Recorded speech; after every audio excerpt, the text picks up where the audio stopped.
Can you give a definition of from an artist's point of view, what can fine art is as opposed to what's the opposite of fine art? High art and low art. So is low art visual art? Yeah, it's all visual and performative, and anything art. So I'm not an expert, but in my understanding, fine art is what the masters created. So sculpture, painting, classical music. See where I'm going? Yeah. So European men Yeah. had careers, atelier, studios. Yeah. Jeff Koons is a modern example. Doesn't make his own work. Each piece sells for squillions of dollars. Squillions, I say. So it hasn't been touched by the artist? He no longer makes his own work, no. No, he hasn't done for quite some time. Yeah. I think John Williams does some of that too, the composer. Does he? Yeah. That's really interesting to hear, because he's like the most well-known at the moment, isn't he? Yeah. I think, I'll have to, but for some reason in my brain he might note the melodies and then have someone flesh it out. Or, want this to do here. And I think that's really another excellent example, because I think that those particular forms of art are quite technical. Right, yes. So there's, in painting, there's the evolution of perspective, which changed it up massively. But also there's the introduction of the commercial exchange for painting as well, with the Dutch masters, where portraits were commissioned by wealthy men. So they could, a painter could afford to plan ahead.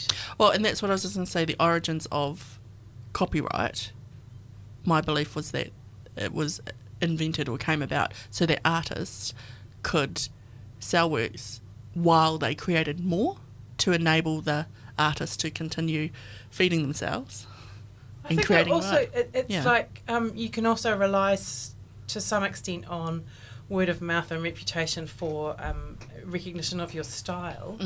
Banksy's a really good example of that. But there's an unknown quantity to that too that you can't legislate for. Like, when it's a Banksy copy. Yeah.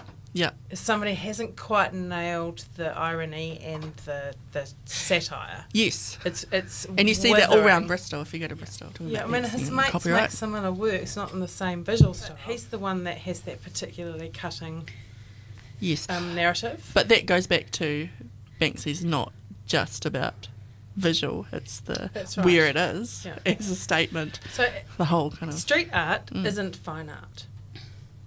It's everyman, so to speak, even though we know that there are giants of the genre and that there are masters of the genre. And what's Michelangelo? He was a master. So talking about the definition of fine art. Is that street art? That's Sistine Chapel ceiling art. Yeah. Whereas, it's in a public space, is what I'm trying to say. Oh, is it though? Would have been. But are there sculptures in public places that are He also street did art? tons of sculptures. Our teeth? No, I'm sorry, but that's fine art. Is it? Yeah. Yes, it conforms to particular parameters that, and some of it... I'll take a moment. Again, it's purpose, right? I think it's context. Function? Yeah, I think it's...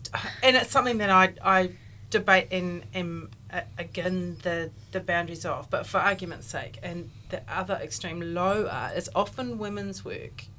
Is often a collective craft, like patchwork. This is one of the things that really bugs me, I'm going to say, right now. Yeah. The idea that, at home, weaving, basket making, mats, and I'll take a photo of my handicrafts. It's not art. It's like, well, you're putting your distinction onto our people. Yeah, so that's that definition that we're talking about. Yeah, and as far as I'm concerned, it's art. Yeah, art is art. It's art. And one of the words that I'm particularly fond of in Te Reo Māori that there's a blur between the word for knowledge and the word for craft, maybe art. Toy, anyway. Toy is something useful, skill, that, demonstrable. Right, skillful. I like that. Yeah. Because we're still talking about skill with all these things. And I think in English too, artisan is interchangeable with master craftsman. Mm. And we're not going to get into gender politics here. We're just it's person for argument's sake. Yeah, that's right. But food is everyday, so therefore it's not really art. No. It becomes art when you elevate it to the very special occasion. And we're talking about a non-Indigenous sense right now, whereas this is what I've been incorporating this in, and one of the articles that I've recently read from Adrian Kepler talks about the idea that everything could be art in those frames, because that's the way that it's thought of in an Indigenous. That's right. So the world movement that versus, Yoko Ono belonged to in New York, Fluxus, that was their manifesto, that everyone is an artist and that everything is art. And I like that. I quite and again, it's a little bit there are dangerous. certain people that might be more skilled at a certain thing than someone else. Yeah, it shouldn't be a means to justify objectionable behaviour. One of the people in that group thought it was okay to smear faeces everywhere and called it art, and another one staged a shooting. But he paid someone to come and shoot him, and that was the art piece. I think, well, what are you saying here? What is your statement? And recently there was a young woman in New York whose art practice was to perform sanitary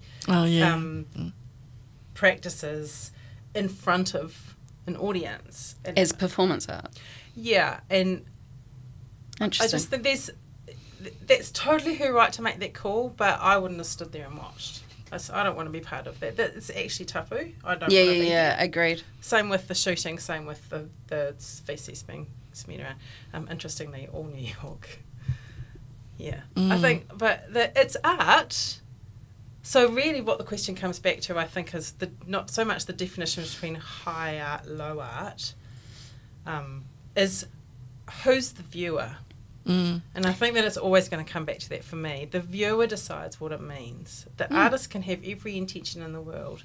When it's collective, when its purpose is to carry a story, when its intended audience is quite limited to a village or two, then the control over what it means is dictated by who's reading it again. So if you know the story, then totally. you know I mean, what it's it just means. kind of like, let's take Waitangi Day, the performances on Waitangi Day. Those same performances on a marae versus those performances in the octagon, they have a different function. Yes. And particularly because of who's watching and who's the audience. And this is something that I've been thinking about quite a lot as well, is the idea that you can have many different... the message can be quite adaptable for the same performance of the same thing. Oh, not the same performance, but performance of the same thing in different environments. Yeah, it's site-specific. Each time you perform it, it's a different context. Just the time change. Just the intent. Monday to Tuesday. The intent is different. Yeah. And the audience is going to read that intent, however they read it. That's doesn't. Right. Well, we bring their our response. We bring our knowledge and our understanding to the reading, and same with music. I mean, what you two hear when you listen to Jimmy is quite different from what I hear. Yeah, Probably. Going back to Bohemian Rhapsody, I just hear Robert Plant's bad sounding guitar. I'm like, come on. Robert Plant. Is he out of tune? Oh no, sorry, not Robert Plant. Brian May. Brian May. Sorry. Brian May. Sorry. Well, that's kind of when like I hear Brian Sting May and Roxanne.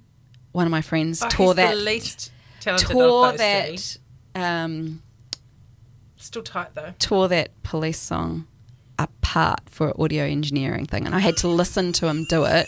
And it is so out of tune. Well, it feels out of tune when you listen to it by itself. Oh, yeah, don't. Like without anything else. It's like, whoa. Because he only had a bass and a drums. I probably need to go fight back with. and listen to that again, but at the time it felt incredibly out of tune. Okay. Yeah, so I try to challenge that with my own art practice, the high art, low art, fine art versus craft, with also the collective versus the individual, because Western art is often the individual artist That's working right, alone. and that's kind of my other point, is that, in an Indigenous setting, often it is about relationships and that whole togetherness, experiencing together. Yeah. It's a way of bringing people together. It's also identity. If the audience is of the same peoples, and even not. I mean, like, we go to cultural, like Kapahaka, for example, it's bringing together of lots of different groups from over the country. Yeah. We have similar things where people from all kinds of different parts of the Solomons with different languages and different practices perform, and it's so much fun to see what everyone else does. But it's also about you identifying with your own when you see your own, but then also identifying together when you, I guess, on a national level as well. Flash up a few frames of Matatini. I was just going to say, when's it start? It's this week. This week. Did you hear that it's going to be translated into Mandarin as well?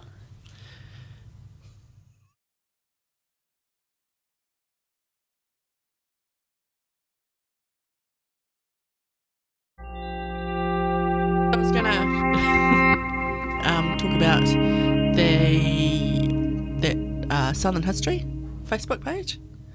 So the one that I posted. History of the South Island. History of the South Island. Is it History of the South Island? Well, I'll double check that. So it has about 5,000 followers, I think. And it's really interesting to read the engagement and the information that people freely put up there. So there's one picture I'll put, which is the reformers. So they were the women dressed in knickerbockers. Yeah, nice. So and so I traced that picture. So that photo has so we're talking about sharing of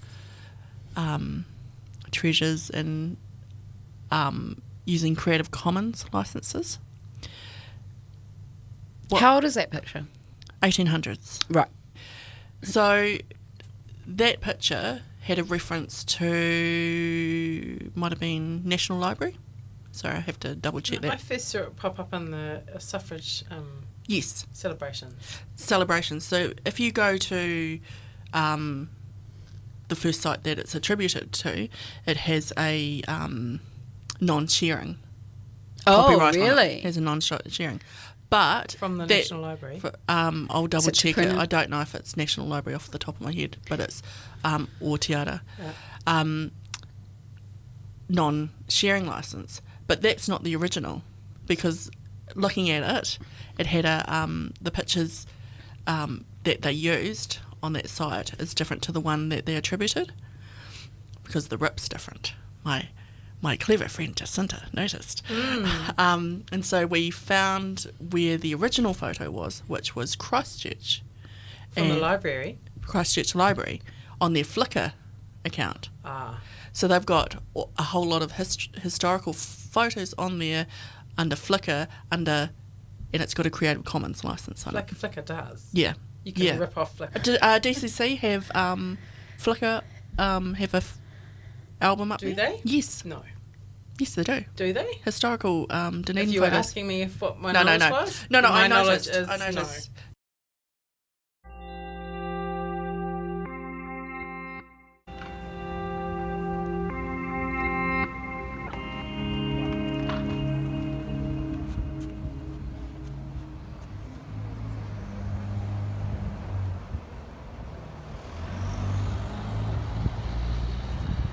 Ngā Kete. Ngā Kete. Filling your kete with knowledge. It's So there's a method of casting where you can see that it's got no undercuts. It's 2 pieces here. Yeah. Press a mould into sand and then take the mould out and then fill the sand with molten metal. I liked the metaphors that he uses actually. I'll just read them because they're pretty cool. They were a natural layering of metaphors, weaving the kaupapa of the traditional, environmental and cultural with community and history. It's pretty A midden? epically indigenous, eh? What was it? He said, likened Ngā Kete to a midden. A natural layering of metaphors, weaving the kaupapa. Yeah, I like that a lot.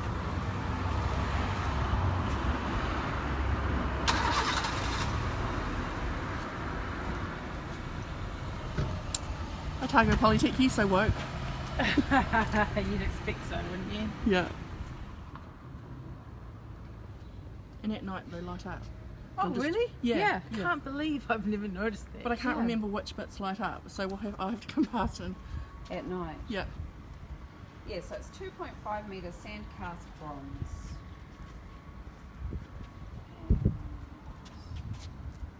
Have you seen footage of the making of it? It's on his web, Oh, yeah. Tuffery's artist page.